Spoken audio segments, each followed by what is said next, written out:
I should have known better. When a stranger wires you a month's pay up front and asks only that you keep their cabin maintained through the winter, you don't ask questions, you just pack your bags and take the bus. That was my first mistake. The job ad had been vague: caretaker needed, remote property, must remain on site for duration of winter season. Room and board included, $10,000. No phone number, just an email. I thought it was too good to be true, but when rent was overdue and my car was one payment away from being repossessed, I convinced myself it was legitimate. I told myself it was just a cabin, 4 walls and a roof. What could go wrong? The bus dropped me off on a frozen roadside hours from the nearest town.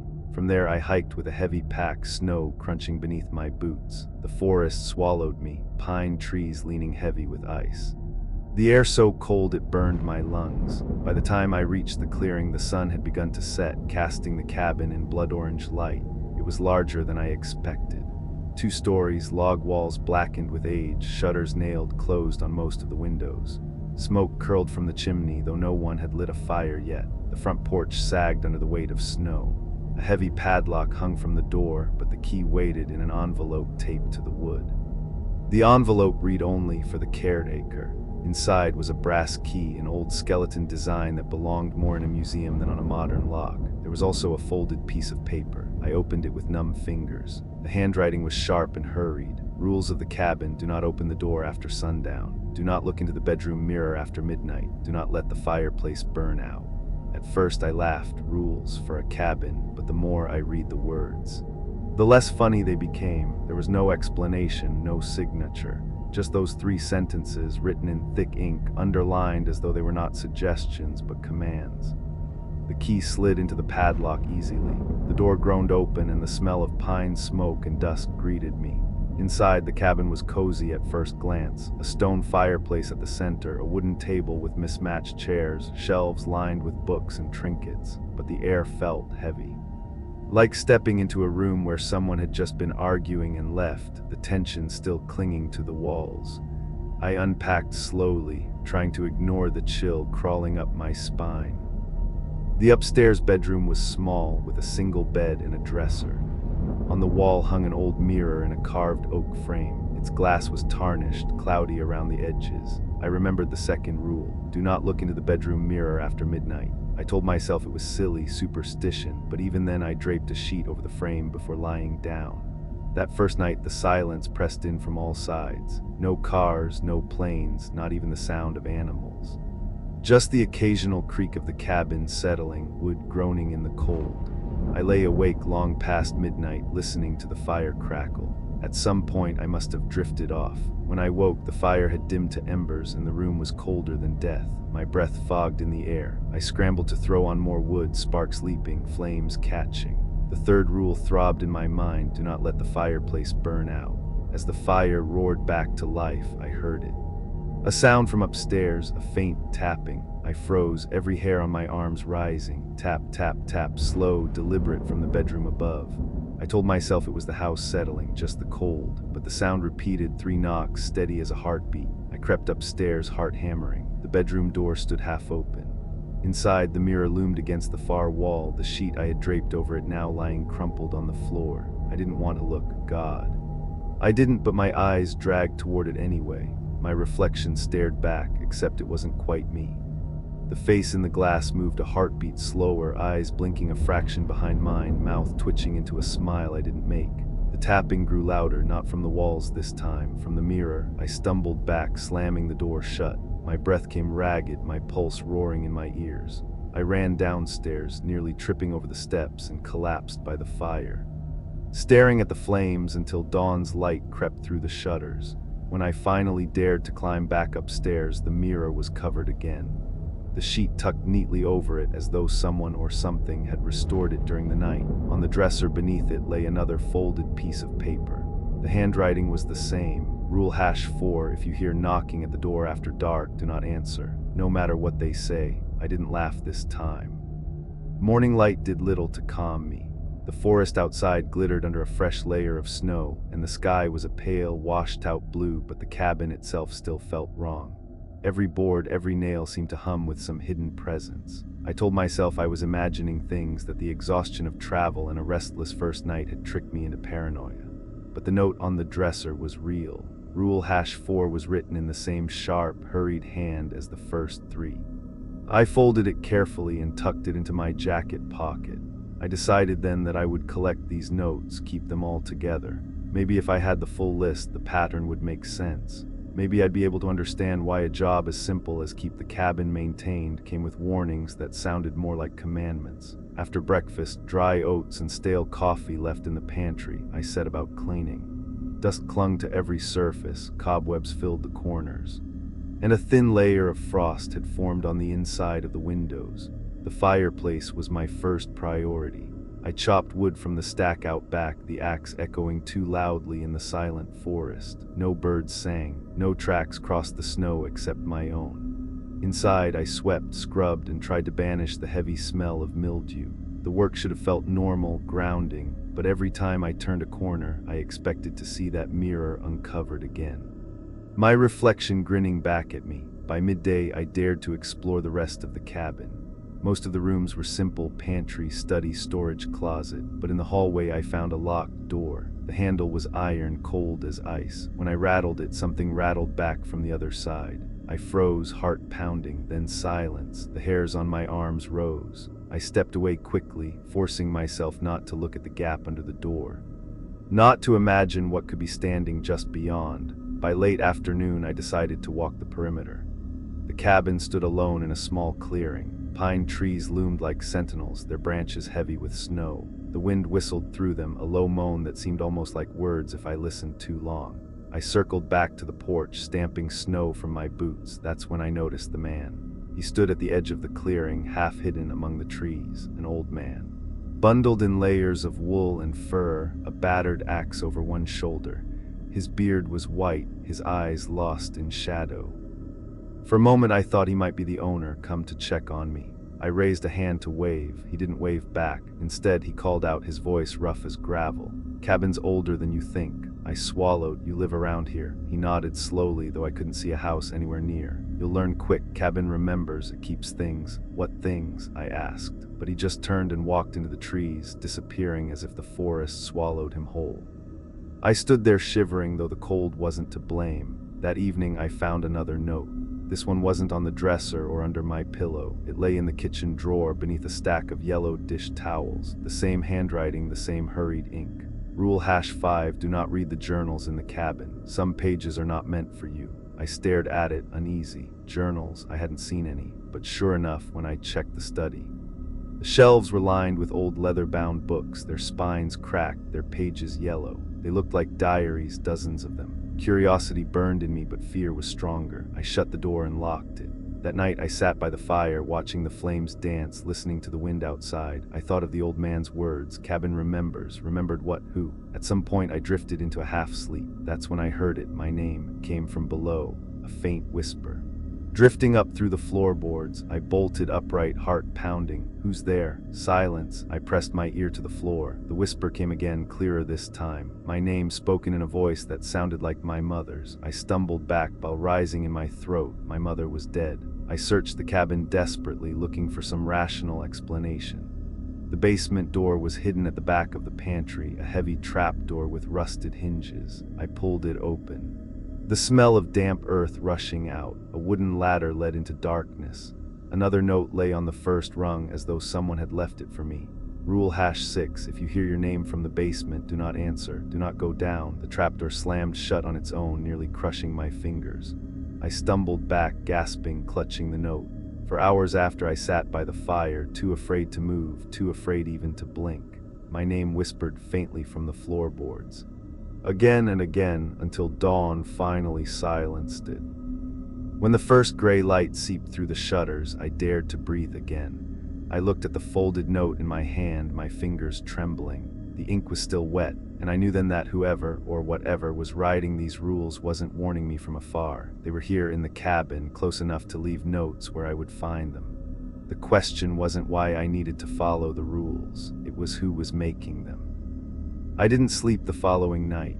The whispers from the basement hadn't stopped until sunrise, and even then the silence felt unnatural, like the house was only holding its breath until dark returned. The rules weighed heavy in my mind, 4 from the first note, 2 from the ones left scattered around, 6 in total. I kept them folded together in my jacket pocket, the paper damp with sweat. All morning I kept busy chopping wood, scrubbing the floors, forcing myself to pretend this was just another old cabin in need of repair. But every so often I caught myself staring at the ceiling, imagining the basement beneath it, imagining a mouth pressed against the floorboards whispering my name. By midday, snow began to fall again. Heavy flakes drifted past the windows, blurring the trees into gray shadows. The fire popped and hissed, throwing sparks against the stone. I sat at the table, pretending to read one of the harmless books left behind, when a sound made me stiffen. A soft, deliberate shuffle upstairs. I froze. The only room upstairs was the bedroom. Slowly, quietly, I rose and climbed the stairs. Each step groaned beneath my weight, the air growing colder the higher I went. The bedroom door stood half open, just as it had on that first night. I pushed it gently, the hinges squealing. The mirror was uncovered again. The sheet I'd draped over it was folded neatly at the foot of the bed, as though someone had taken great care not to wrinkle it. I told myself not to look. The second rule screamed in my head, do not look into the bedroom mirror after midnight. But it wasn't midnight. Sunlight, faint and gray though it was, still filtered through the shutters. Surely it couldn't hurt. I inched closer. My reflection gazed back at me. Same tired eyes, same stubble. Same parka pulled tight around my shoulders. I almost laughed in relief. For a moment it was just a mirror, then I noticed it. The reflection blinked a heartbeat later than I did. I tested it, raised my hand slowly, fingers trembling. The reflection followed, a fraction too slow, not much, barely noticeable, but enough. My stomach nodded. My breath fogged the glass, but the reflections didn't. The rules pulsed in my memory. None of the first 6 mentioned this. My mind screamed to run, to cover the mirror, to never come back, but my legs felt locked in place. Then, as I stood there frozen, the reflection smiled. My own face stretched into a grin I hadn't made, teeth bared too wide, eyes glittering with something hungry. I stumbled back, knocking over the chair. The mirror shuddered, rippling like water. Fingers pressed against the inside of the glass, pale and long, leaving smears as they dragged downward. Something fluttered to the floor at my feet, another note. Rule #7, if the reflection lags, cover the mirror immediately, do not wait. My hands shook as I grabbed the sheet. Throwing it over the frame, the glass hissed beneath the fabric, the faint sound of nails scratching from the other side. I pressed the sheet tight, holding it in place until the sound faded. When I finally dared to let go, the mirror was still. Silent, I collapsed onto the bed, gasping for air. My reflection's grin burned into my mind. That night I made sure the fire roared high, every log stacked to keep it alive. I sat close to it, clutching the bundle of rules, whispering them to myself like prayers. Don't open the door after sundown. Don't look in the mirror after midnight. Don't let the fire die. Don't answer the knocks. Don't read the journals. Don't respond to the basement. Cover the mirror if it lags, over and over until the words blurred into a chant. Sometime after midnight I woke to silence. The fire had dimmed to glowing embers. My heart lurched. I scrambled to feed it more logs, sparks flaring. Flames clawing upward again. The third rule, it was the one I feared most. As the fire caught, I heard a new sound. Not the basement this time, not the knocking at the door. A whisper from upstairs. It was my own voice. I froze, blood turning to ice. My voice called softly from the bedroom, calm and inviting. Come upstairs, it's safe now. I clutched the poker in my hand, my knuckles white. Another note waited by the hearth, crisp and folded. Rule #8, if you hear yourself speaking from another room, do not answer, do not go. The whisper grew louder, echoing through the beams. I need your help, please, come look. I shut my eyes, pressing my palms to my ears. The reflection upstairs wanted me, needed me. The whisper stopped, but the floorboards creaked above, slow footsteps pacing the bedroom. I stared at the ceiling until dawn broke, every muscle stiff with terror. When I finally gathered the courage to climb the stairs, the mirror was covered again. The sheet tucked tight, as if no one had touched it. But beneath the fabric, faint and deliberate, 3 knocks rapped against the glass. Tap, tap, tap. The fire became my obsession. I had always liked fireplaces in theory, the crackle of wood, the dancing glow, but here in the cabin it wasn't a comfort, it was a lifeline.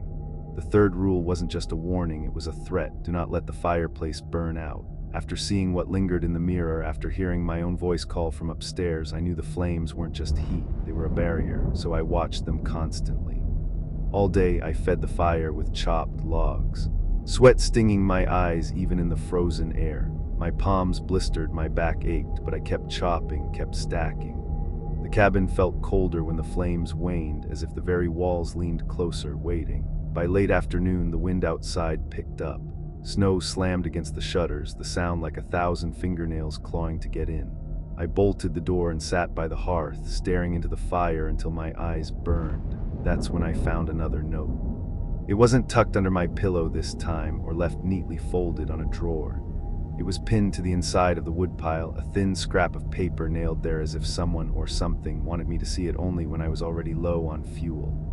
The ink was smudged, but the words were clear enough. Rule #9, if the fire goes out, you have 3 minutes to relight it. If you fail, the cabin will open its doors. My heart lurched. The words weren't metaphorical. I knew that now. The cabin wanted the fire gone. It wanted the doors open. I doubled my efforts, feeding the flames until they roared so loud I had to shield my face from the heat. But night comes whether you're ready or not, and exhaustion is its own predator. Somewhere past midnight, I must have drifted into sleep in the chair by the hearth. The fire's warmth lulled me, my eyelids heavy. When I woke, the flames were gone. The embers glowed faintly, red as dying eyes. Panic shot through me. My hands scrambled for the tinder, the matches, the logs. I struck the match, but my hands shook too hard. The flame died instantly. I struck another and another, my breath ragged, cursing myself for dozing off. The air in the cabin shifted. It wasn't just cold, it was wrong, heavy, pressing like a hand on my throat. The walls groaned and the front door rattled on its hinges. 1 minute. I jammed kindling into the hearth, struck another match, shielding it with my hands. The flame caught this time, licking at the dry wood. Smoke curled upward, but the logs refused to catch. The fire sputtered, small and weak. 2 minutes, the rattling grew louder. The doorframe cracked, splinters falling to the floor. Wind howled through invisible gaps, carrying voices with it. Whispers, dozens of them, all calling my name in overlapping tones. My hands fumbled with another log, shoving it into the meager flames. I blew desperately, sparks leaping, smoke choking my lungs. The log smoldered, then flared. 3 minutes.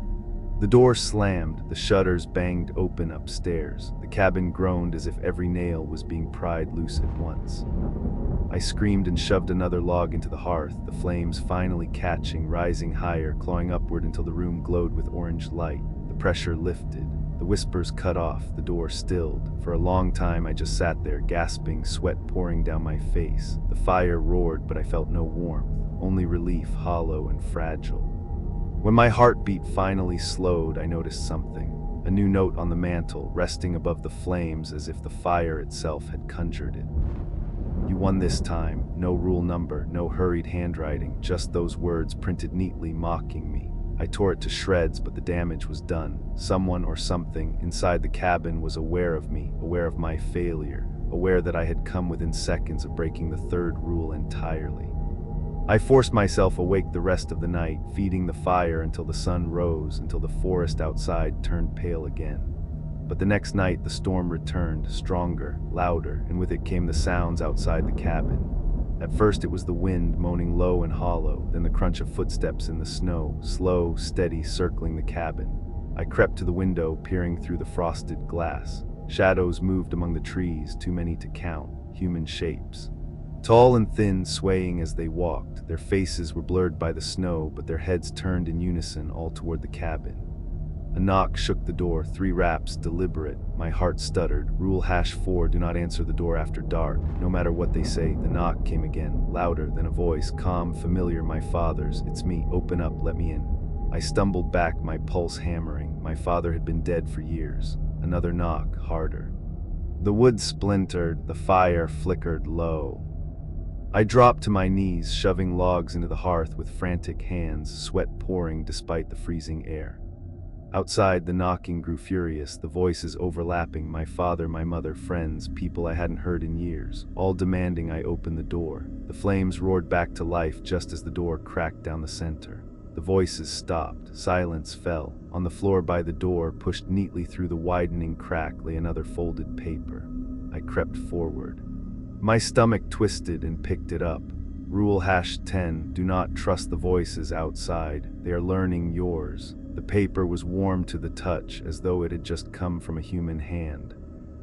The storm outside raged for 3 days. Snow piled against the shutters, wind screamed through the cracks, and the cabin trembled as if it might be torn apart. I fed the fire constantly, terrified of letting it die even for a moment. My sleep came in brief, shallow bursts by the hearth, always with one eye open, always waiting for the next knock at the door or whisper from the basement. On the 4th morning, the storm finally eased. Pale sunlight broke through the clouds, painting the snowdrifts in a deceptive calm. I almost felt relief until I went upstairs. The locked room's door was open. It shouldn't have been possible. The handle had been rusted shut since the day I arrived, but now it stood ajar just wide enough to show darkness beyond. A note waited on the floorboards outside, crisp and folded. My hands trembled as I opened it. Rule #11, if the upstairs door is open, do not go inside. Do not even look too long. I swallowed hard, my eyes flicking back to the gap. The air leaking from the room was colder than the hall, colder even than outside. I should have turned away, I should have obeyed, but curiosity is a disease, and I was already infected. I pushed the door wider. The room beyond was not a room at all. It was another cabin. The same fireplace, the same table, the same bed, even the same mirror with its white sheet draped neatly over it. It was as though the cabin had copied itself inside the room, down to the smallest detail. And sitting at the table in that duplicate cabin was me. He hunched over a notebook, scribbling furiously. His parka hung loosely from his shoulders, his face gaunt, pale, and bruised with exhaustion. Every so often he paused to glance toward the fireplace, as if to make sure the flames were still alive, then went back to writing. My stomach lurched. I wanted to run. But my legs wouldn't obey. The other me raised his head suddenly. His eyes met mine across the impossible distance, and a smile stretched across his face. I slammed the door shut. The hallway spun, my vision blurred, bile rising in my throat. When I could finally breathe again, I realized another note was clenched in my fist. I didn't remember picking it up. Rule #12, if you see yourself in the locked room, leave immediately. Do not speak to him. I staggered downstairs, every nerve screaming. I threw more wood onto the fire, though it was already roaring. My double's face haunted me, the way his eyes glittered when they met mine. That night I couldn't sleep. I sat by the flames, whispering the rules under my breath, but near midnight the cabin shifted. The stairs creaked. Something moved above me. I forced myself to stay put, poker clutched in my hand, breath shallow. The steps grew louder, closer, until they stopped just at the top of the stairs. A voice called softly, my own voice. Come back upstairs, we need to talk. I gritted my teeth, the rules screaming in my head. Do not go inside, do not speak. The footsteps descended slowly, one by one, until a shadow stretched across the wall. A figure stood at the bottom of the stairs, my height, my build, my parka. I raised the poker, my hands trembling. Stay back. The figure tilted its head. Its face was mine, but pale as chalk, eyes sunken deep. Its lips moved in unison with mine, whispering the same words I spoke. Stay back. The fire sputtered, flames shrinking. Panic surged. I dropped the poker and scrambled to the hearth, throwing logs into the embers, sparks leaping. The flames roared again, bright and furious. When I turned back, the figure was gone. In its place, on the table by the chair, lay another folded paper. Rule #13, if your double leaves the locked room, keep the fire burning. It cannot cross the flames. I sat there until dawn, staring into the fire until my eyes burned. Waiting for the shadow to return, it never did. But upstairs, the locked room's door stood open once again, and faintly from beyond it, I heard the sound of scratching pens on paper. The next morning, I woke to silence so deep it felt suffocating. The fire had burned low but was still alive, glowing in the hearth like a watchful eye. Upstairs, the locked room remained half open. I refused to look. I couldn't stomach the thought of seeing myself again, scribbling away in that impossible duplicate cabin, waiting for me to meet his gaze. Instead, I forced myself outside. The storm had cleared overnight, leaving the forest buried beneath fresh snow. The air was sharp, the kind of cold that cut into bone. I trudged through the drifts, axe slung over my shoulder in search of more wood. That's when I saw him, a A figure moved between the pines, half hidden by the branches. At first I thought it was the old man I'd glimpsed days ago, the one who warned me that the cabin remembered. But when the figure stepped into the clearing, I froze. He wore the same caretaker's parka I did, same green fabric, same fur hood. Same patched elbows, his beard was thicker, his face hollow, his eyes sunken, but he was no stranger. I'd seen his photo in one of the old journals in the study. The entries had stopped suddenly mid-sentence years ago. He was one of the caretakers before me. The man raised a hand, not in greeting but in beckoning. His fingers curled, slow and deliberate. My stomach lurched. I remembered the rule. The note I'd found tucked under my pillow after my first week here. Rule #14: if you see a caretaker who came before, do not follow if they beckon. They are not alive anymore. I stepped back, shaking my head. No, I whispered, though the words fogged in the air like a confession. The caretaker tilted his head. His lips parted, and though the distance between us was wide, I heard his voice as if he whispered directly into my ear. It's cold out here, help me. I stumbled back, heart hammering. My breath came fast, ragged. The caretaker's smile stretched too wide, his teeth sharp in the gray light. Then he vanished. One blink and he was gone, leaving only a drift of snow where his feet had been. I ran back inside, slamming the door, bolting it tight. Another note waited on the table by the fire. Rule #15: if a vanished caretaker speaks to you, close your eyes and count backward from 10. Do not answer. I read it twice, my hands trembling.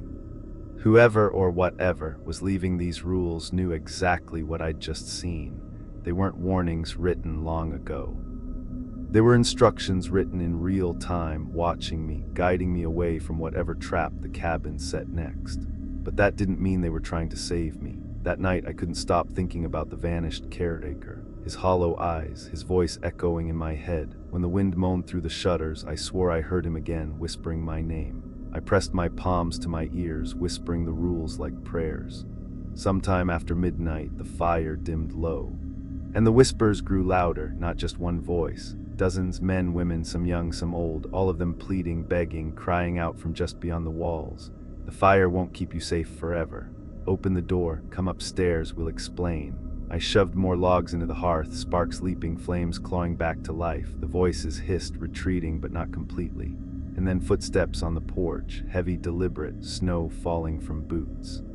A shadow passed across the window, blocking what little moonlight filtered through the frost. A knock followed, 3 sharp raps. I gritted my teeth. Rule #4: do not open the door after sundown, no matter what they say, but the voice that followed wasn't a stranger's, it was my own. Let me in, it said, calm, steady. You can't survive alone, I'll help. My skin crawled, my reflection from the mirror, my double from the locked room. He had left the cabin upstairs. And now he stood outside. I forced myself to the hearth, clutching the poker, my knuckles white. The rules overlapped in my mind. Don't answer the knocks, don't trust vanished caretakers, don't respond to your own voice. But how many of those rules could I keep when they were all being tested at once? The knock came again, harder, the door shuddered. On the floor by the hearth, another note had appeared. I didn't see it arrive, but it was there, crisp and white against the ash. Rule #16: if your double knocks, do not answer. If he enters, you will not leave. The knocking stopped. Silence pressed heavy. But upstairs, the locked door creaked open wider, the sound echoing through the beams. And from the darkness beyond, I heard the sound of a chair scraping across the floor.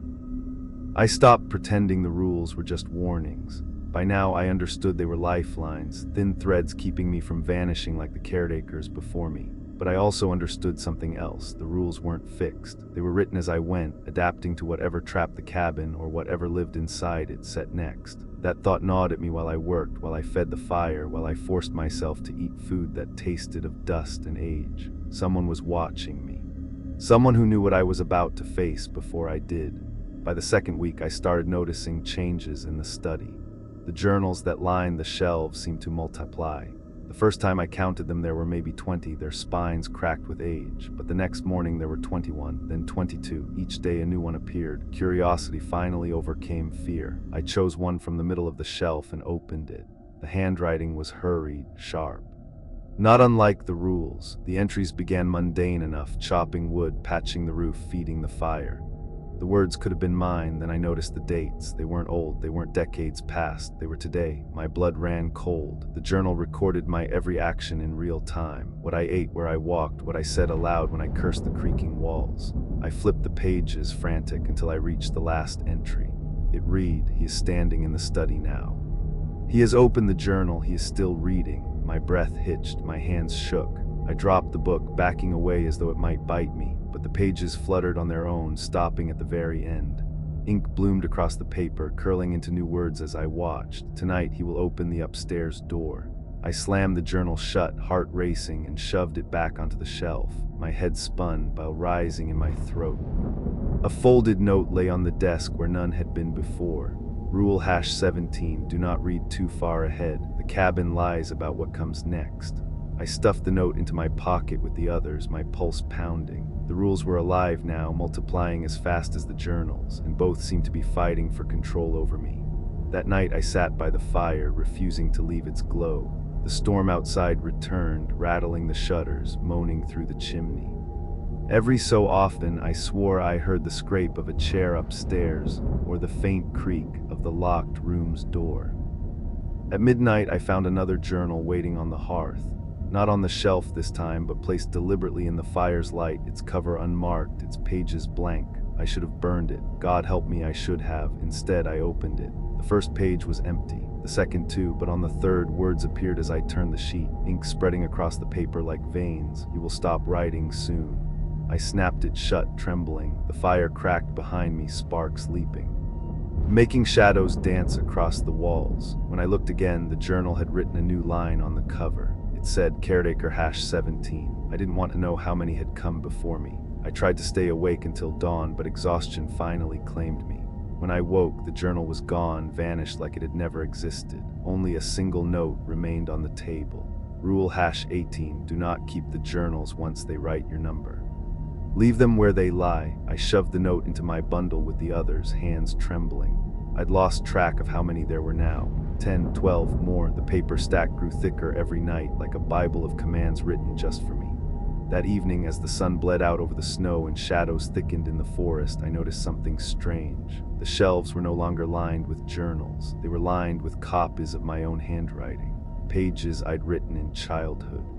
Old essays, letters I'd long forgotten. The cabin wasn't just recording me, it was stealing me. And then I heard it, the sound of scratching pens, dozens of them coming from upstairs. I climbed the steps slowly, heart pounding. The locked door stood wide open now, not just ajar. Inside, the duplicate cabin glowed faintly in the moonlight. And in that impossible room sat row after row of caretakers, hunched over desks, writing endlessly in journals, their faces pale. Hollow, some I recognized from faded photographs, some strangers, all of them scribbling words that bled off the page as fast as they could write. At the front of the room sat my double. He raised his head and smiled. Another note slid under my feet as I stood frozen in the doorway. Rule #19, if you hear the cabin writing, do not join in, no matter how strong the urge. I staggered back, slamming the door, my chest heaving, but the sound of pens did not stop. They scratched and scratched, louder and louder, until it felt like the walls themselves were writing. I ran downstairs, stuffing logs into the fire, praying its roar would drown out the sound. But even through the crackling flames, I heard them, hundreds of pens dragging across paper, and over it all, one voice whispered from the darkness above, "You're almost finished." The storm announced itself before nightfall. The forest went still, the air heavy with pressure, and then a howl rose from the horizon that swallowed every other sound. By sundown, the wind was slamming against the shutters hard enough to rattle the nails, snow cascading in sheets so thick the world beyond the windows disappeared. I fed the fire until it roared like a furnace, but even its heat couldn't chase away the chill seeping through the walls. The rules swarmed in my head, crowding one another, overlapping until I could barely keep them straight. Don't open the door after dark. Don't look in the mirror after midnight. Keep the fire alive. Don't answer the basement. Don't follow the old caretakers. Don't answer your own voice. Don't read too far ahead. Too many rules, and tonight they felt designed to break me. By midnight, the storm was screaming like a living thing. The fire hissed and spat, struggling against the draft that wormed its way down the chimney. Snow pressed against the door in drifts that bowed the wood inward. I sat rigid in the chair, poker clutched in my hand, whispering the rules under my breath. That's when the knocks began. 3 sharp raps at the door, deliberate, patient. I clenched my jaw, knuckles white. Rule #4, do not answer the door after dark, no matter what they say. But the voices followed, threading through the storm. My father's voice. Then my mother's, then others I barely remembered. Teachers, friends, all calling my name. The mirror upstairs rattled in its frame, the sheet slipping to the floor with a muffled thump. The basement trapdoor groaned, hinges straining, something pressing from beneath. And the journals, God, the journals, every single one fluttered open at once, their pages turning in a frenzy as if caught by some phantom wind, ink bleeding across their sheets faster than I could blink, all of it at once. The cabin was breaking its own rules. I fell to my knees by the fire, shoving logs into the flames with frantic hands, sparks leaping, smoke choking me. The flames roared back, but the noises did not stop. Another note appeared on the hearth, crisp and white. My stomach turned even before I read it. Rule #20, when the rules break at once, follow only the one written last. My eyes blurred with panic.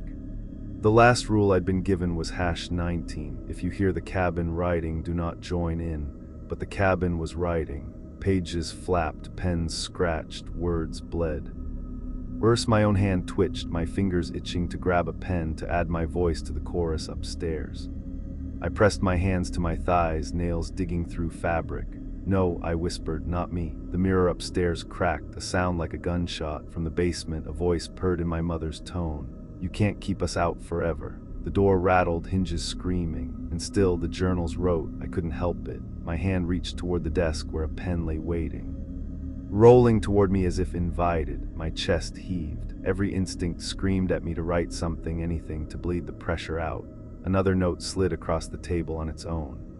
Rule #21, if the storm writes for you, burn the page before you finish. My head spun, which was last, Rule #20 or Rule #21. They contradicted one another, circling like wolves. The window burst open upstairs, snow blasting inward. Shadows spilled through the crack, long and thin, their shapes human but faces blurred. They crawled along the ceiling like spiders, limbs bending the wrong way. I grabbed the poker and shoved it into the fire until the tip glowed red. When one of the shadows reached down toward me, I swung. The iron seared through it, smoke shrieking, and the shape dissolved. The storm outside screamed louder. The door split down the center, snow pouring in, and behind it I saw them, caretakers.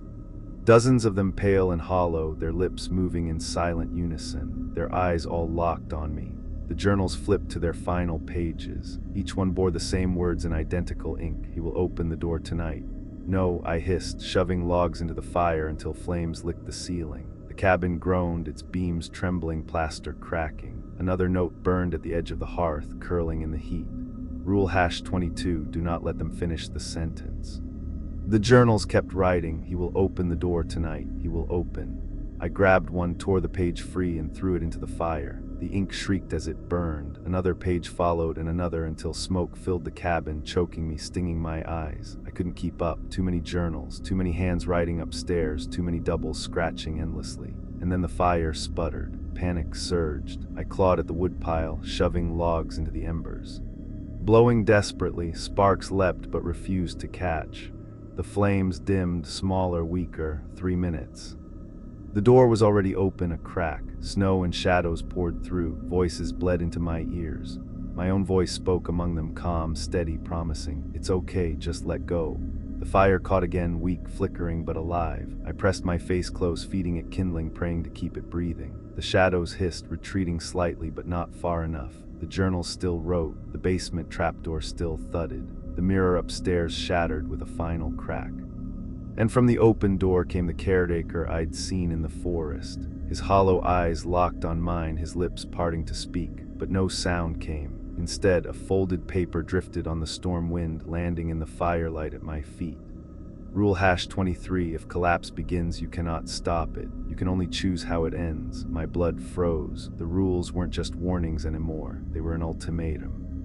And the cabin had decided my collapse had already begun. Rules had stopped saving me. That much was clear as soon as I saw Rule #23. If collapse begins, you cannot stop it. You can only choose how it ends. It replayed in my head over and over, a sentence that felt less like guidance and more like a death sentence. Collapse had already begun. The fire sputtered, the door stood cracked, the mirror shattered, the basement pressed upward, and the journals wrote without end. Every command I'd clung to was being tested all at once. And yet I was still breathing. I told myself there had to be a way through, that maybe collapse didn't mean death, maybe it meant something else. I repeated the rules in my head like a catechism. Don't answer the knocks, don't look into the mirror, don't let the fire die, don't read too far ahead, don't follow the vanished caretakers, don't respond to your own voice. But which one mattered now? They all pulled in different directions, like invisible hands tugging me apart. The fire coughed again, flames thinning. I scrambled to feed it logs, smoke choking the room. The storm outside shrieked, snow and shadow pouring through the broken shutters, and in the open doorway the hollow caretaker stood watching.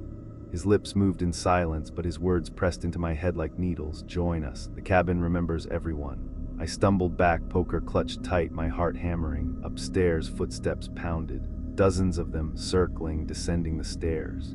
The scratching of pens grew louder, not just from journals, but from the walls themselves, lines of ink bleeding across the timber like veins.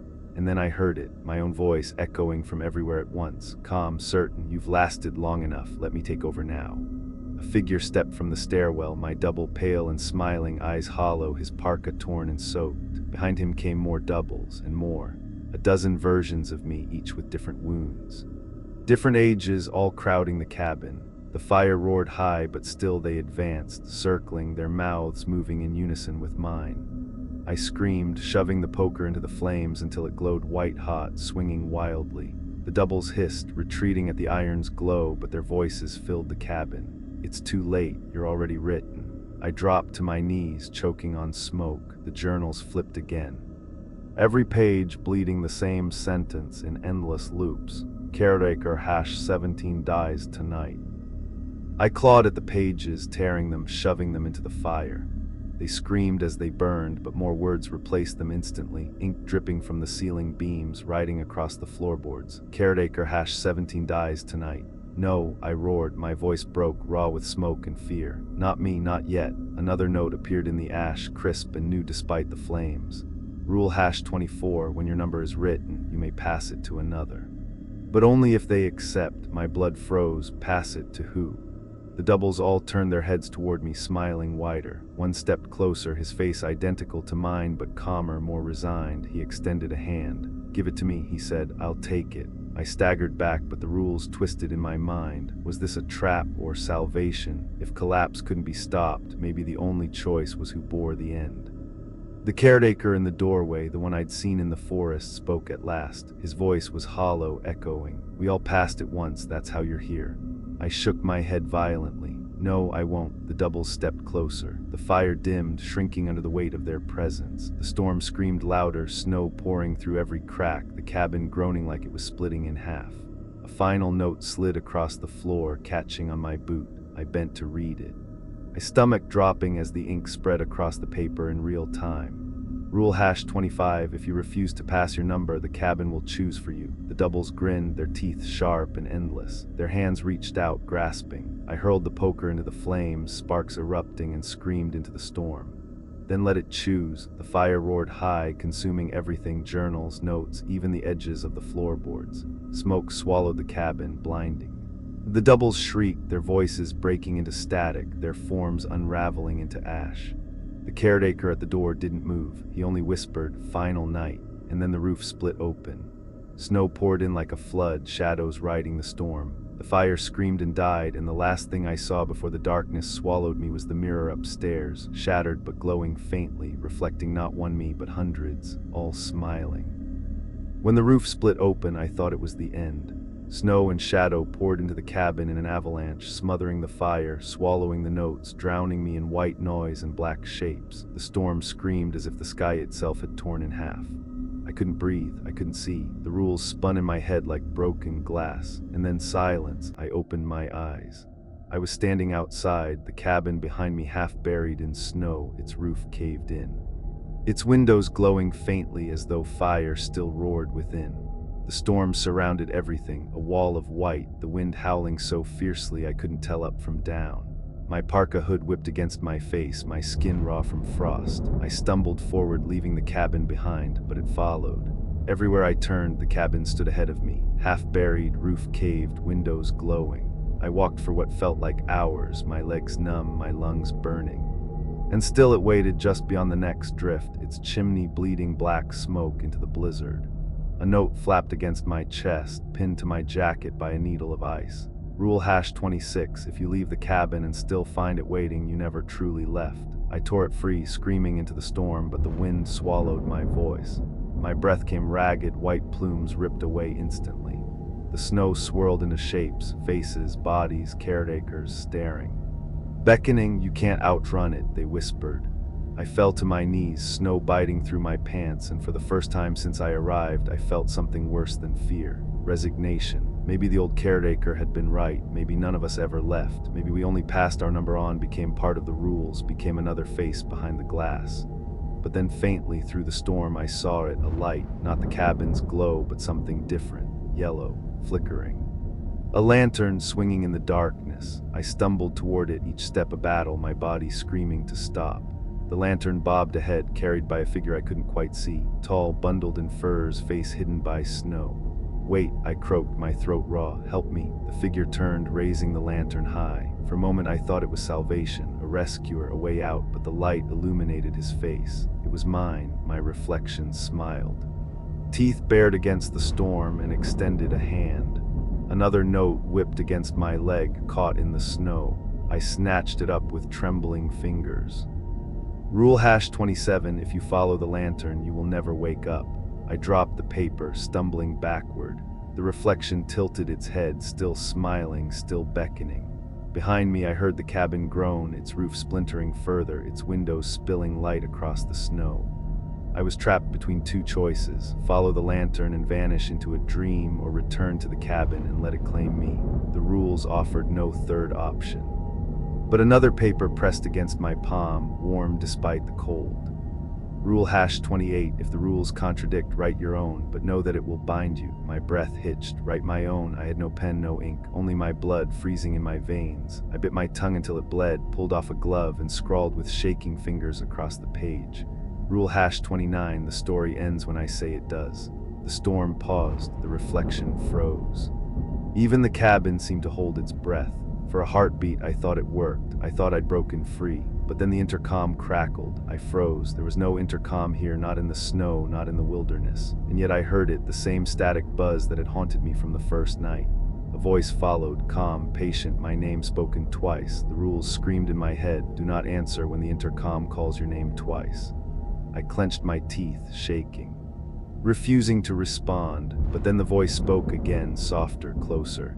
Not my name this time, yours. It whispered your name through the crackling static, once, twice, and I realized with a terror deeper than any storm that the rules had never been just mine to follow.